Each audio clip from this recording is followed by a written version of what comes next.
Hello everybody, and a very, very warm welcome to Monza for the 7th round of the 2013 European F3 Open. Just 4 more races to go this season, and this is the first of 2 that await us at the legendary Monza circuit just outside Milan. 16 laps and 35 minutes, and the championship couldn't be more finely poised. So from Monza we will head in a month's time to Barcelona to round out the season. So a very, very warm welcome from myself, Ben Evans, to what is a somewhat chilly and overcast Monza circuit. Qualifying this morning for this European F3 Open race was held in damp, drizzly conditions. The drivers went out to start the session on wet tyres. Some opted to switch to slicks midway through and immediately came back in to put wets on again. Therefore, the grid that we have is slightly more indicative of the wet weather pace than maybe the dry weather pace. Nonetheless, lining up on pole position is the Canadian driver, Nelson Mason, who is currently lying 3rd in the championship. We're watching the man who lines up 2nd on the grid, Ed Jones, who is 2nd in the standings. Jones, who won last time out at Spa. So here is the pole sitter, Nelson Mason. Had a frustrating weekend at Spa. He got on the podium in the 2nd race with a very, very strong 3rd position, but I think he and the team felt that really, had things gone his way, he had the outright pace to snatch a victory. 4th on the grid then, the Israeli driver, Yarin Stern, and Stern currently 8th in the standings. Seen him on the podium a couple of times this year, and he and the Emilio de Vlota Motorsport team, they went well in free practice yesterday, and again in qualifying this morning. They lock out the 2nd row of the grid, because lining up in 3rd position is a driver who's already won 1 race this year. That was at the Nürburgring, Hector Hurst, who has got experience here at Monza. Last year in the FIA Formula 2 Championship. So that is a little bit of a cat amongst the pigeons, because the form book suggested that it was going to be Westtech and RP Motorsport who were going to be doing battle for not only the race wins this weekend at Monza, but also the championship overall. As it is, the first of the RP Motorsport cars lines up 5th on the grid. That is the Spanish driver, Alexander Torrell. He is currently 5th in the championship standings as well. So we will go all the way down to 6th on the grid for the championship leader, Sandy Stuvik, who has been overwhelmingly consistent this year. His worst result of the year so far has been a 5th position, which gives you an indication of just how consistent the tyre driver has been. He and Ed Jones were the class of the field at Spa almost a month ago. 7th on the grid then, the Uruguayan driver, Santiago Urrutia. He knows the Monza circuit very well from his days in the Formula Bath Championship, the champion last season. When Urrutia, a frustrating trip to Spa, he was vaulted out of the 2nd race at Les Combes. Another driver who was frustrated at Spa, Cameron Twynham, who is 8th on the grid and heads up the Copper class, which is for the slightly older Lara F308 chassis. He was one of well over 10 drivers embroiled in the pile-up that we had behind the safety car on the first lap of the race, and that cost him the Copper class championship lead. First, the Campos Racing cars. 9th on the grid is the Polish driver Artur Janos, who has been getting better and better as the year has gone on. So let's have a look then at the full grid. With in pole position, Nelson Mason, who was 31 thousandths of a second quicker than teammate Ed Jones in qualifying this morning. So it's an all Westtech, row 1. Row 2 is an all Emilio de Vlota Racing, row Hector Hurst and Yarin Stern. And row 3 is all RP Motorsport, Alexander Torrell and Sandy Stuvik. Santiago Urrutia in 7th, Cameron Twynham heads up the Copper class runners in 8th. It's Igor Yurian, who is the 2nd of the Copper class runners in 10th, sharing row 5 with Artur Janos. Then it's Mario Maraska and a frustrated Alexei Chuklin, 11th and 12th. Dennis Nagulin, very good for him, 13th, and Vicky Piria in 14th. It's Tommaso Mencini, the 3rd of the Copper class runners, in 16th position.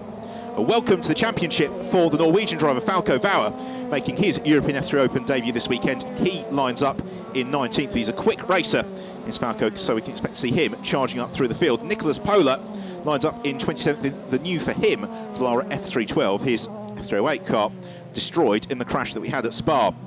So the cars on their formation lap, then they'll come back to the grid, and it is a 16-lap or 35-minute timed race ahead of us. Generally speaking, unless we get a safety car, we'll get all the laps in. If you've not seen the European F3 Open before, to explain, there are 2 classes.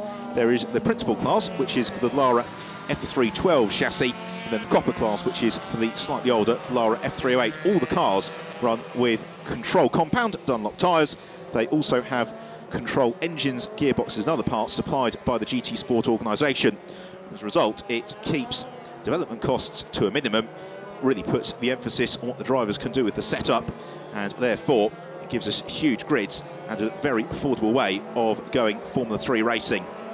And Monza is always a track that lends itself superbly to Formula 3 action because the cars can really slip through around the long straights here at Monza throughout the course of the weekend. So just weaving around, getting a little bit of heat into the tyres. As we were saying earlier on, it is really very, very chilly here in Monza today, so that the drivers will be looking to get as much temperature into their Dunlop tyres as they can.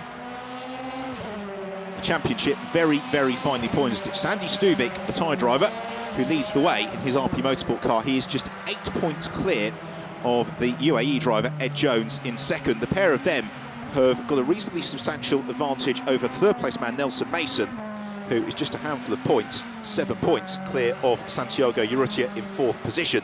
But were Stuvik and Jones to have a bad weekend, then Mason and Urrutia could very quickly find themselves within overall championship contention. So heading into the legendary Parabolica turn is the pole sitter Nelson Mason, rear of the field, just weaving out of Ascari. Certainly into Parabolica, potential overtaking opportunity for these drivers. So it's going to be a reasonably lengthy wait on the grid for pole sitter Nelson Mason. Mason, who has been very, very impressive this season with his absolute outright turn of speed. When he's firing all cylinders and when he's got the car working exactly as it should, then he has been nigh on unbeatable. Ed Jones, his teammate, has maybe been a little bit more consistent, but between them there is very, very little to choose, and certainly in race conditions, if Mason's able to get a good start, then it's hard to look past the Canadian driver for the victory. At the same time, Ed Jones, his focus is on finishing as many places clear of Sandy Stuvik as possible, because if he can do that, then it could see him leap up into the championship lead at the end of today's race.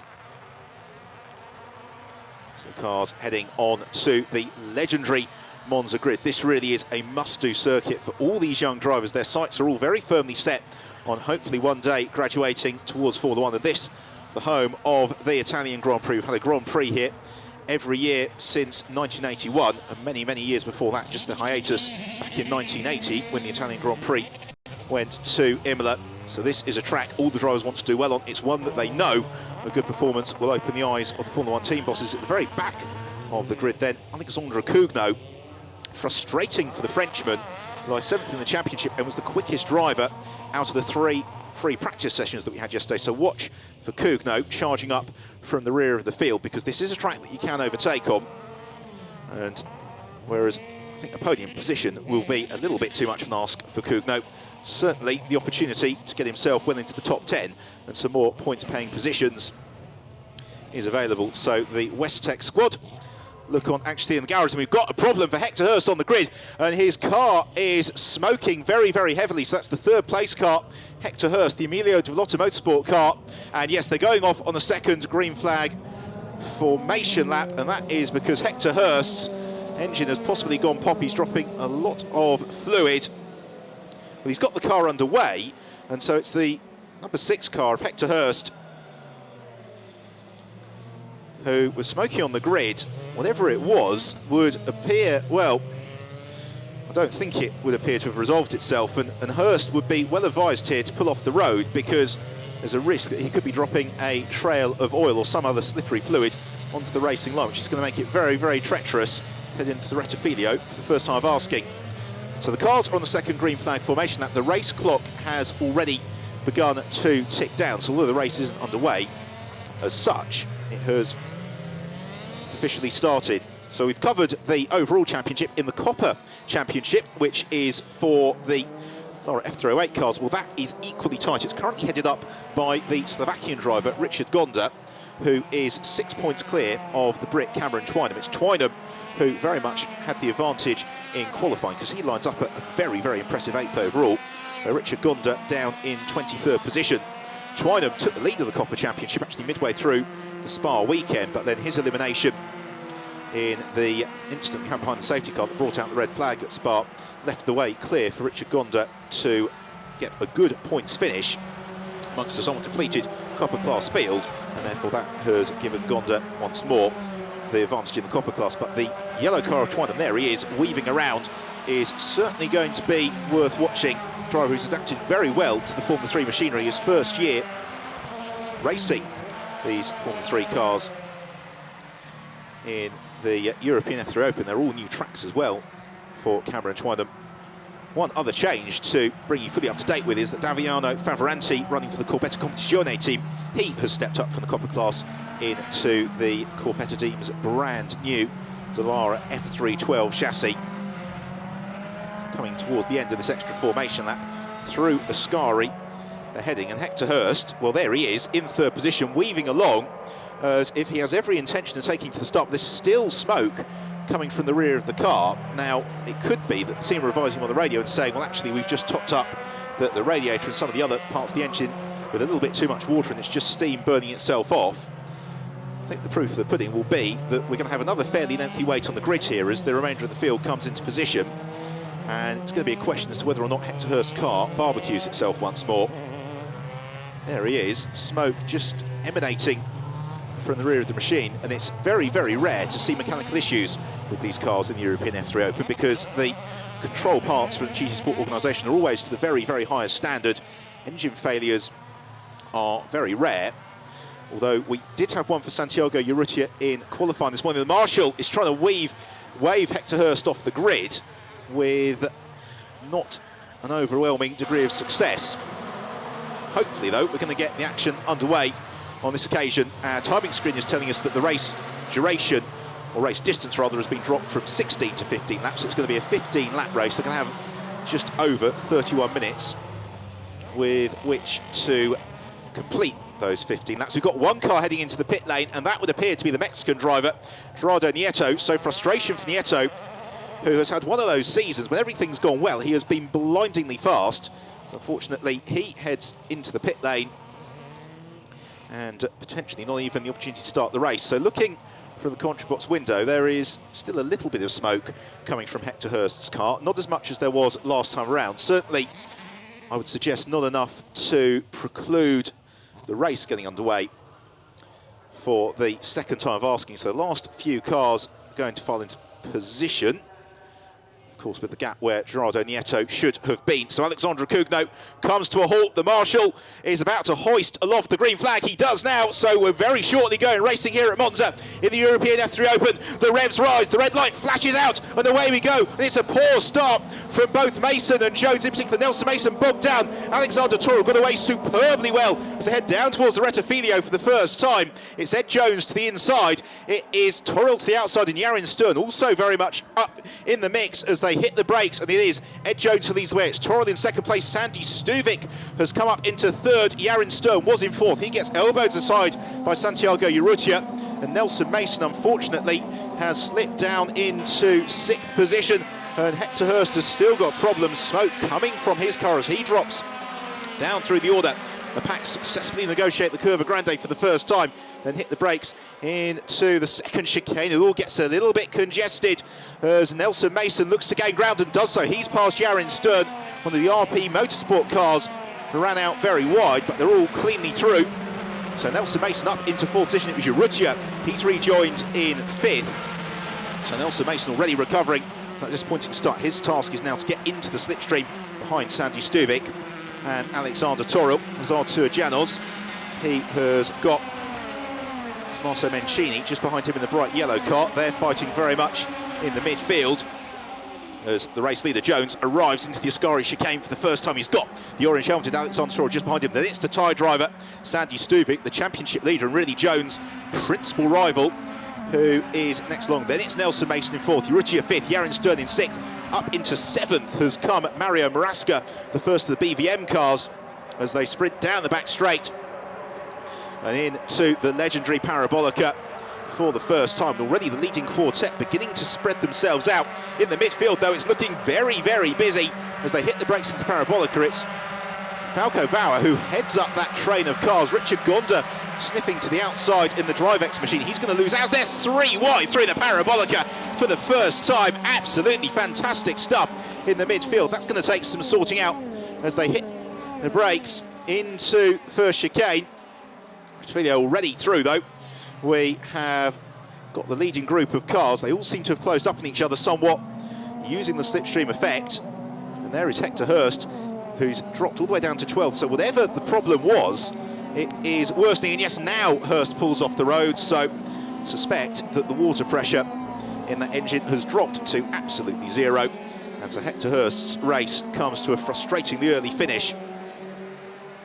Meanwhile, head of the field, Jones really pushing hard in these early stages, trying to build that gap over Torrell. Then we've got the gap back to Stuvik in third, who is being caught here by Nelson Mason. And Mason, with a little bit of empty asphalt ahead of him, will charge as we've got a spinner further back, and it's Cameron Twynham, the Copper Class leader, who has gone off. He may well have come into contact with one of the Emilio de Vlota Motorsport cars as well, because there were two cars pointing sideways. One of them was Twynham. The other, most likely, would have been Igor Urian or maybe Alexei Chuklin. We'll be able to pick that out a little bit later on through this lap.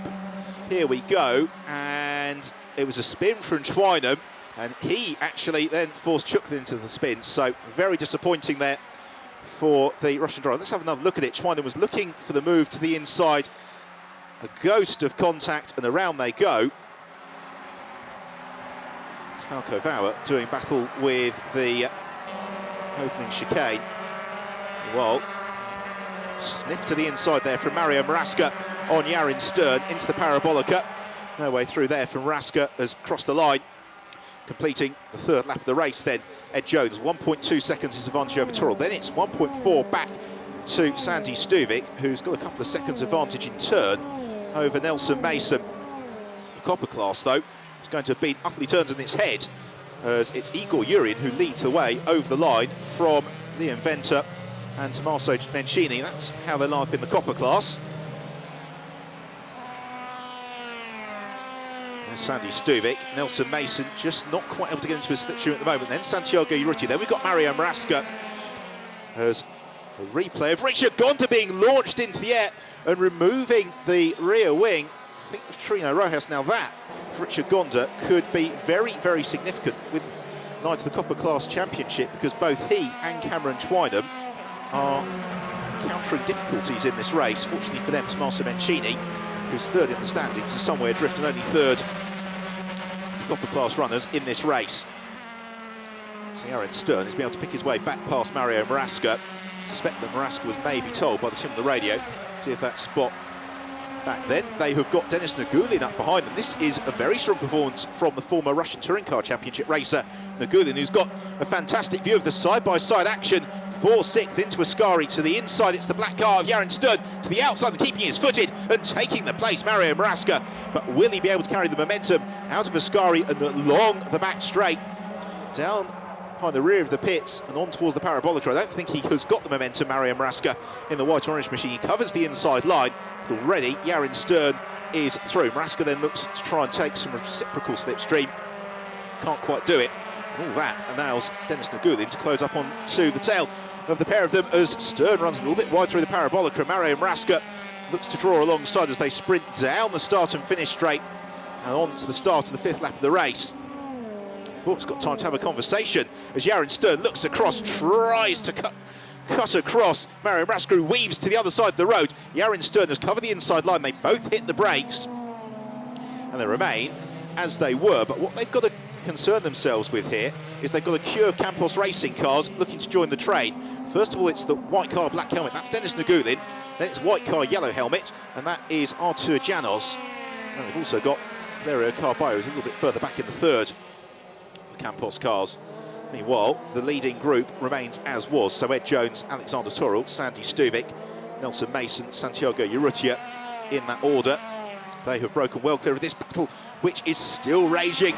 Mario Marasca looking every which way to try and pick his way past Yarin Stern, who covers across very late into the first of the Lesmos. They then sprint onto the second Lesmo. It's a much faster corner than you think it would be, particularly as you've got that Grass Creek runoff on the exit. So you've got this three-car train then sprinting at very, very high speed on towards Ascari.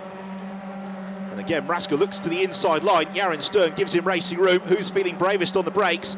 So Marasca's got the inside line, takes the place away from Yarin Stern into Ascari, but he did that last time around. And Yarin Stern was immediately able to repass as they arrived into the Parabolica.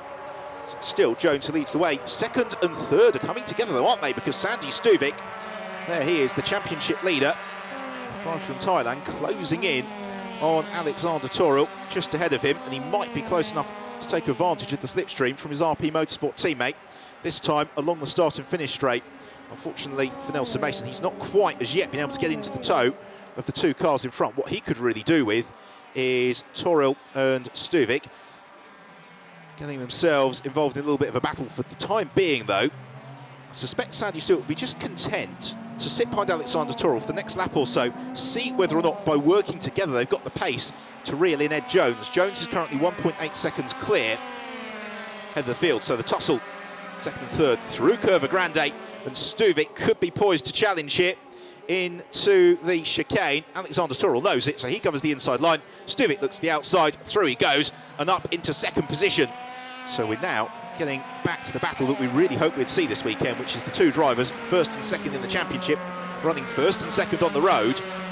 Now can Sandy Stuvik bridge that gap on to Ed Jones? It's a big, big ask, because to all intents and purposes, aside from the setup of wing settings, suspension settings, these cars are pretty much identical, and therefore Sandy Stuvik is going to have to put in a remarkable performance to reel in Jones into Ascari. And Jones, full-time race winner already this year, in pursuit of his fifth victory. Then we've got the Stuvik and Toril battle. In fourth position is Nelson Mason. Mason still in touch with the leading group, as is Santiago Urrutia. And again, if they're able to work together, use the slipstream to good effect, they could just begin to reel in the battle for second and third up ahead of them.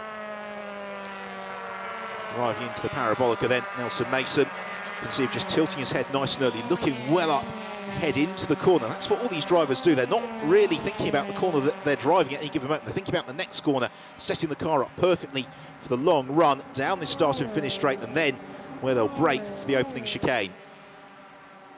So we've completed 5 laps of the race. We have got just 10 to go. Have a replay. Rear wing flapping around Trino Rojas. Well, he's continuing on his way. So we also have a replay of Desperate Dan stuff from Dennis Nagulin, getting the car snapped completely sideways on the brakes into the Parabolica, trying to pick his way past Yarin Stern. All of this, though, absolutely no concern for Ed Jones. If things stay as they are, he and Sandy Stuvik, if Jones is able to claim the fastest lap of the race, would be tied on points at the end of proceedings. So Stuvik really needs to get himself in pursuit of Jones. Alexander Toril, and then Nelson Mason running a little bit wide coming out of the first Lesmo, gives you an indication of just how hard these drivers are pushing. And sometimes with Formula 3 cars, it's difficult to really gauge just the level of effort the drivers are putting in, because the cars, relatively speaking, have got an awful lot more grip than power. It means that the drivers have got to be ultra smooth through the corners, really get the car moving as little as possible in terms of sideways slides, because that is the key to a quick lap. So when the traction suddenly breaks away, as if for Nelson Mason, then it really is just shows you how they're all dancing on the very, very fine edge of grip and adhesion. Well, there is the fast lap at the moment in favour of Sandy Stuvik, and the reason why that's so important, particularly at this stage of the season, is that not only do you get points if you finish in the top 10 positions, but you also get a point for pole position. That went the way of Nelson Mason this morning. You also get a point for something fastest lap in the race, and the way that the championship is shaping up this season, then each and every point could be absolutely critical. So flashing through over the line, 6 laps have been completed. We have got 9 remaining.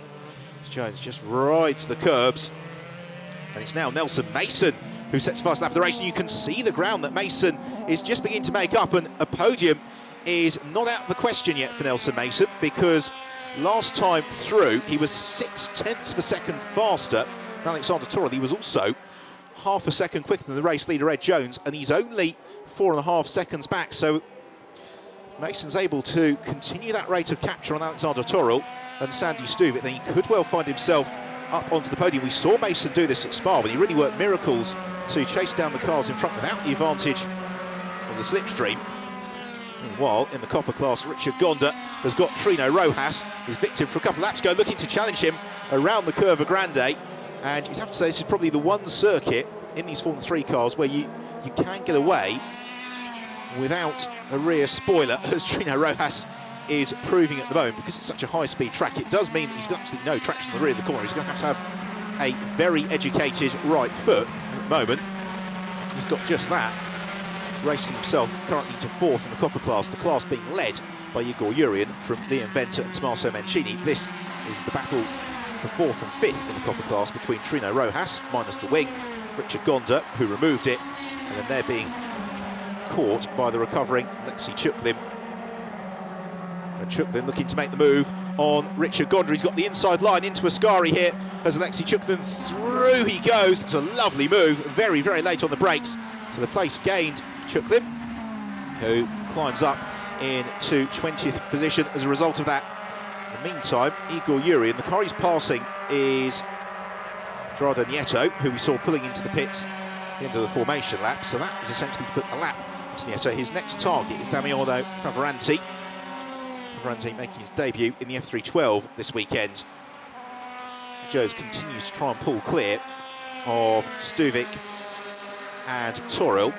And on that lap, both Stuvik and Toril are a little bit quicker than Nelson Mason. Fastest of all was Alexandra Kugno. We've not seen much of Kugno, but he's actually come up into 11th as now Alexander Toril begins to ask some questions of Sandy Stuvik. And although the pair of them are teammates, although Stuvik is fighting for the championship, Alexander Toril, currently 5th in the standings, would very much like to get himself another good result. He's certainly not beholden to award this result to Sandy Stuvik. Toril's best result of the season thus far has been 3rd place, which he scored both in the second race at Paul Ricard and the first race at Portimao. So he, if he can get into 2nd, would be claiming his best result of the 2013 campaign. He just seems maybe to have pushed a little bit too hard through the Lesmos, because he's dropped back ever so slightly from Stuvik as they exit Ascari. And there is Nelson Mason, who has broken a long way clear of Santiago Urrutia, and that was last time round where Urrutia had a little bit of a drama.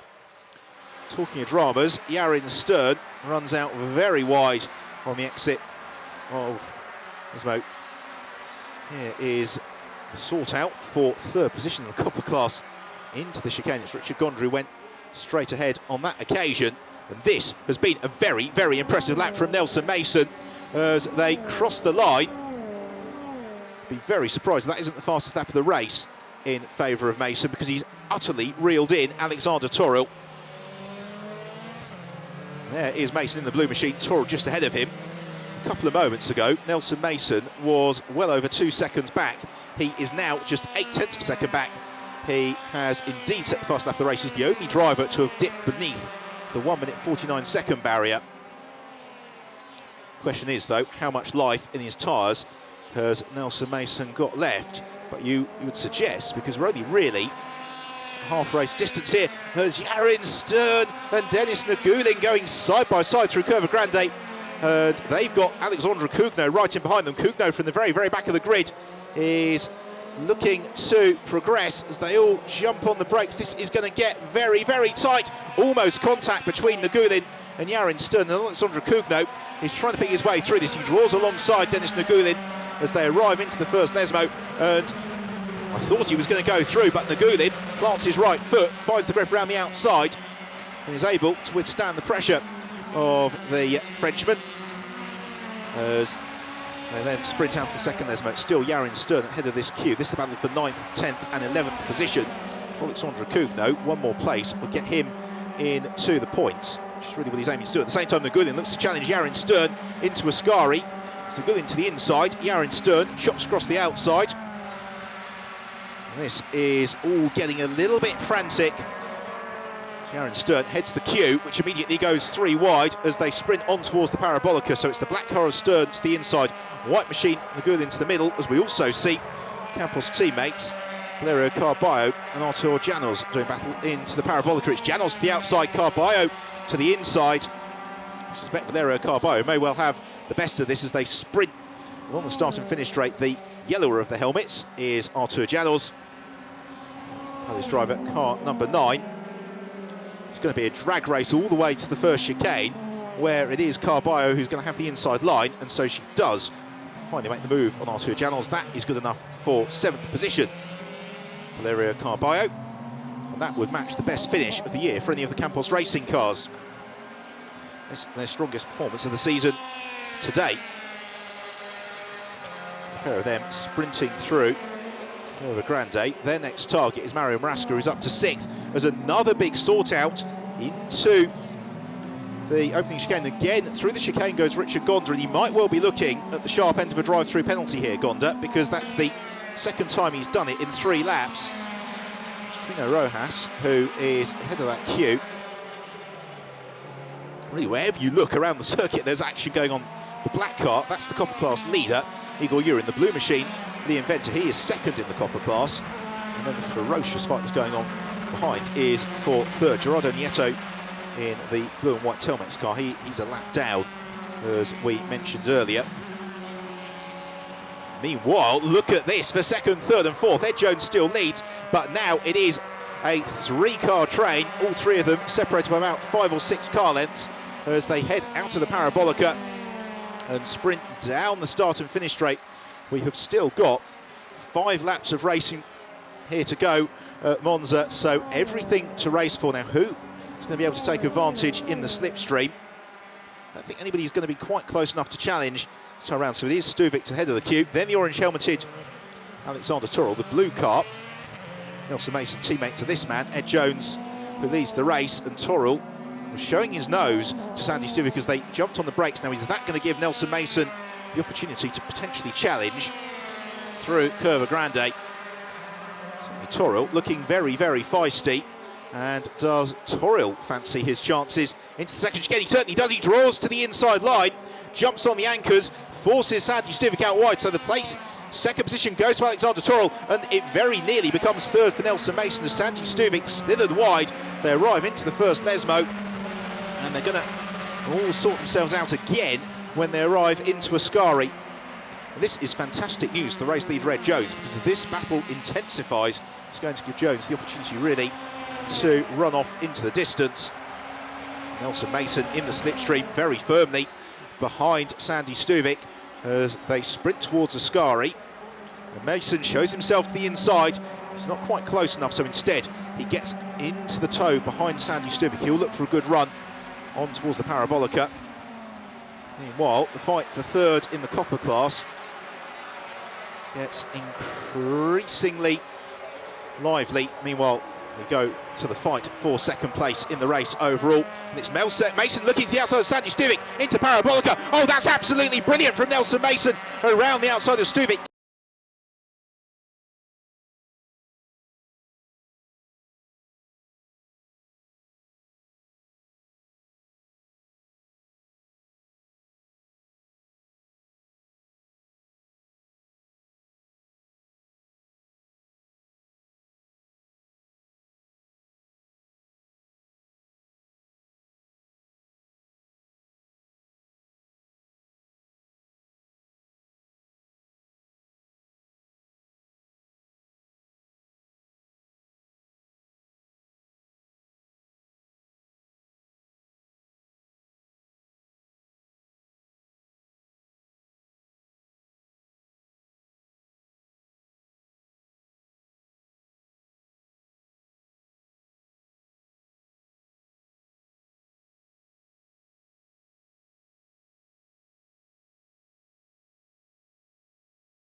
despite the frosty of the dicing. So onto the podium, first of all, in third place, Alexander Toril.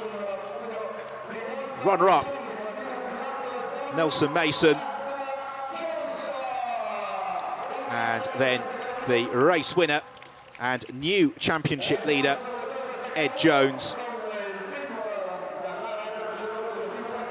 On to the top step of the podium.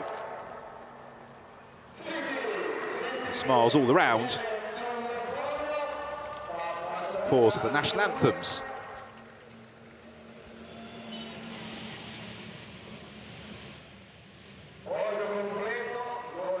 After, of course, we have the representative from the winning team, Team Westtech, announced on to the rostrum as well.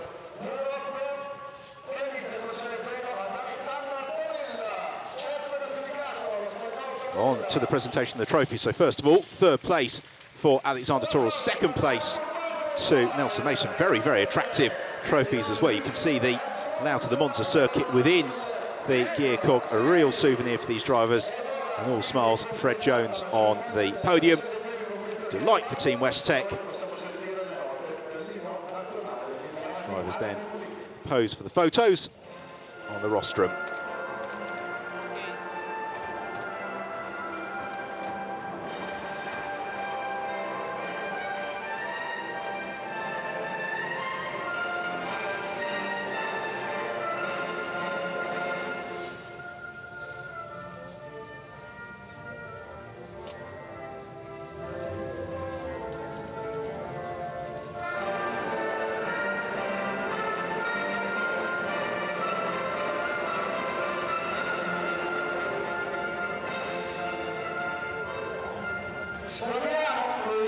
National anthem for United Arab Emirates in honour of Ed Jones.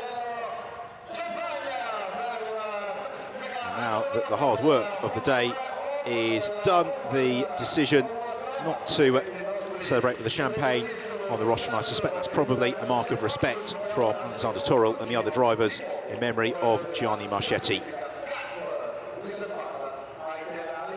So we move on to the presentations for the copper class for the Lara F308 cars, which again produced scintillating dicing throughout the field. And again, another twist and turn in what's proving to be a very, very close copper class championship season, but one that you feel is beginning to swing in favour of Richard Gonda, because Cameron Twynham now really needs, in the three remaining races, to rely more on misfortune from Gonda, because he needs some of that to close down the points deficit that he will now have to the Slovakian driver.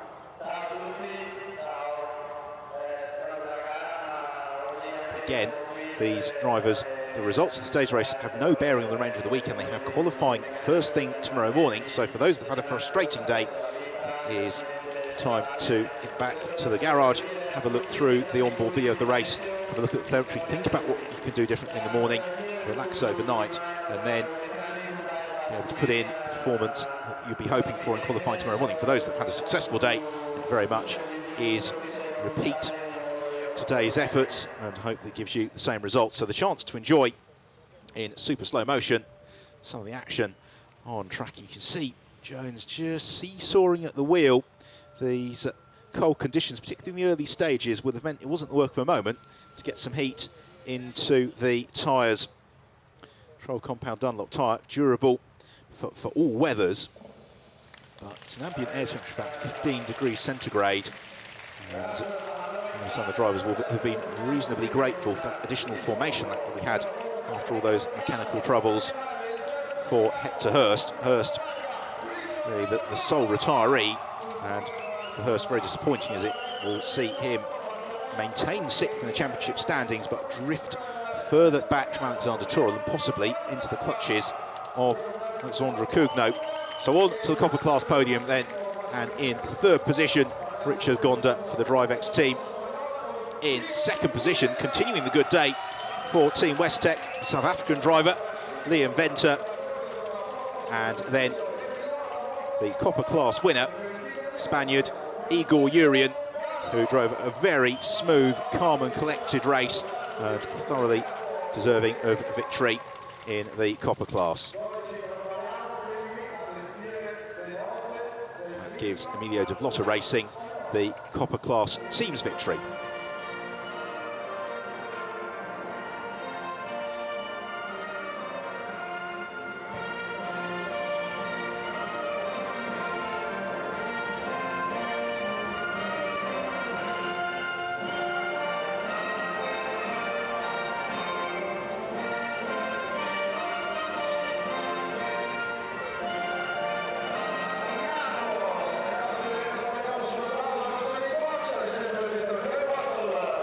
National anthems completed. Time to commence with the presentation of the trophies. So third place for Gonda, second place for Liam Venter, and then the class winners trophy for Igor Urian. So they will pose for some photographs again on the top step of the rostrum, together with the hatted member of the Emilio Vlota team. Handshakes all around, and then possibly some consideration given to celebrate with the champagne. No, again, they decide not to. So that just about rounds up what's been a fantastic day's racing here at Monza in the European F3 Open. On behalf of myself and Evans, we will say goodbye from Monza for today, but we very, very much look forward to your company at Monza as we have the 14th race that will complete the 7th round of the 2013 European F3 Open to look forward to tomorrow.